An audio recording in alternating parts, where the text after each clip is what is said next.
I'm Avril Orloff, and I too have known Kevin for more than 30 years. The first time I ever called Kevin, I hung up on him.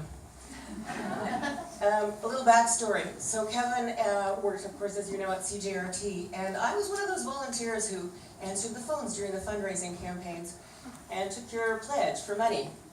And I would meet all of the staff at CJRT over time, John, and Kevin was one of the people who was in and out a lot. And each time we would say to each other, see you next time, see you next time. He was always very engaging and stuff, but I was married in those days, and anyway, just see you next time.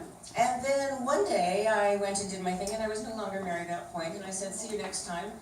And he said, see you next time. He walked out of the room, and about 5 minutes later he came back and said, would you like to get together in between now and next time? And I said, sure. He's a cute guy, lots of fun.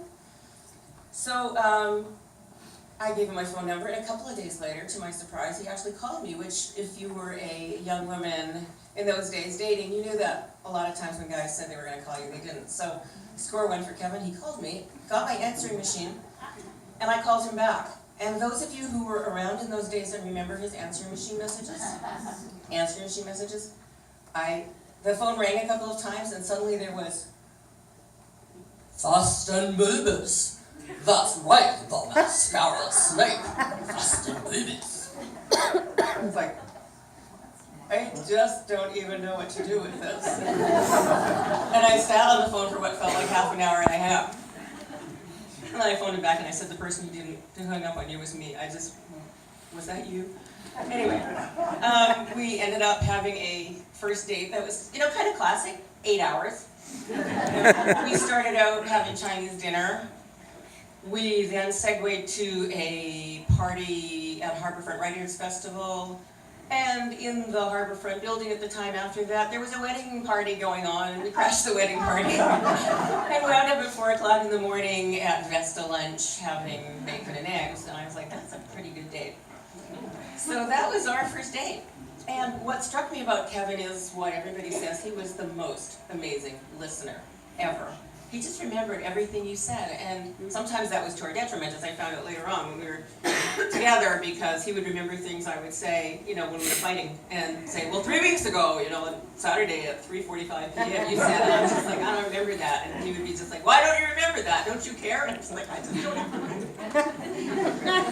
Anyway, but that was the first date, and I would say, it didn't take very long for, it was within a few weeks we were sort of truly, madly, deeply. And, we were going to be the couple of the century and stay together forever. And we had, these long romantic dates and, endless phone calls. I remember one night he phoned me at my apartment. It was about 11 o'clock at night. I'm a night owl, so that's cool. 3 o'clock in the morning, we were still talking. And I finally said, I'm hanging up now. I'm getting into a taxi and I'm coming over because this is quite ridiculous. Practical jokes. I remember one time staying over at his place, we watched Invasion of the Body Snatchers, and then went to bed, and he brought into the room a plant. I nearly hit the ceiling. Kevin nearly died laughing. Don't Kevin? So we had a lot of fun. He made these amazing mixtapes for me. Every birthday he would give me this fabulous mixtape, and Robbie Robertson was the guy. And everybody's got their song. He played the song. Ours was Broken Arrow. And to this day, when I listen to Broken Arrow, I get pretty choked up. But anyway, so we were together for 4 years altogether, 2 living apart, 2 living together. And, as I said, we thought we were going to be forever, but that was not meant to be. Because along with the great times were the difficult times. And Kevin had stuff from his past that he had to deal with, and I had stuff from my past that I had to deal with. And I have this firm belief that one of the things that makes a couple work is that your neuroses mesh. Our neuroses clashed. So, and it was tough, but we loved each other very much. And yet we couldn't stay together. And the day came one day as we were seeing the couples counselor, and I suddenly looked at him and I said, if we're going to save this relationship, we have to break up. And he said, you're right. And so we broke up and became the best exes ever. And kind of like Humphrey Bogart said to Louis at the end of Casablanca, this could be the beginning of a beautiful friendship. And it was. So all of the these years, we have stayed very fast friends through all the, you know, like the moments of exasperation, the moments of beauty, the moments of hilarity. Kevin has all the qualities everybody said, you know.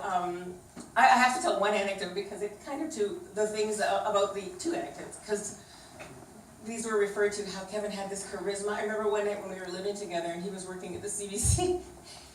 He called me about, I don't know, it was about midnight, and he said, I'm gonna be on my way home shortly, I've been working, and I said, okay, fine, I went to sleep.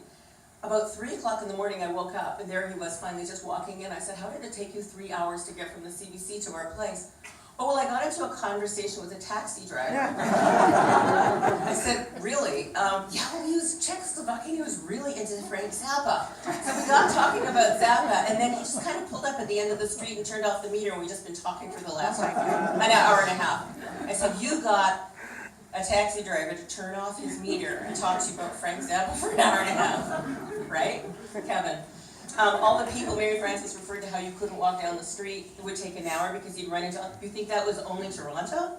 We went traveling together in France and Italy, and he ran into people he knew from here, there. I said, if I took you to the top of Mount Everest, you would meet somebody you knew. It was impossible, it was just insane. Anyway, that was, you know, that was our life, and I don't have to recount his qualities because everybody else already has and more people already will, but I want to say that when I learned about his diagnosis, it was the same shock to me that it was to everybody else. I was by now living back in Vancouver, my hometown. I've been back there for 15 years, and I flew out to spend some time with him that Christmas because I just felt like we needed to talk. I brought some old letters that we'd written to each other and some old tapes that he had made for me, and we laughed and cried and spent a lot of time just reminiscing as one does. And I watched him, you know, on Facebook and in person and with his friends and watching him do all the things, and I thought, you know, it's a horrible thing what happened, and yet he absolutely modeled like grace and courage. And I thought, you know, it's crazy that the cancer in some ways brought out the best in who he was, because he really did it, you know, the way I hope that I will do it one day when it comes my time. One last anecdote. So a few years ago, I met this wonderful man in Vancouver who is my current love of my life. And he went to Toronto for a music festival here about 3 years ago. And I said, there's one person in Toronto I want you to meet. Kevin. And he met Kevin. And the two of them fell in love with each other. Needless to say, they sent me a picture of the two of them together with their arms slung around each other, each wearing a hat with a flower in your mouth. And I was like, I choose my man well. So he's here too in spirit, even though he couldn't be here in person. And I was able to come out in April for a couple of days to visit with him, and I too was in Ireland this summer. I didn't get to Wexford, so I couldn't meet his friend there, but on the way back, I thought, you know, I think I'm just going to change my flight to stop in Toronto for a couple of days on my way home. And so I did, and got to spend some time with Kevin at Bridgepoint, and I am so glad that I had those last couple of days with him. He called me on my birthday on October 7th, and that was the last I spoke to him.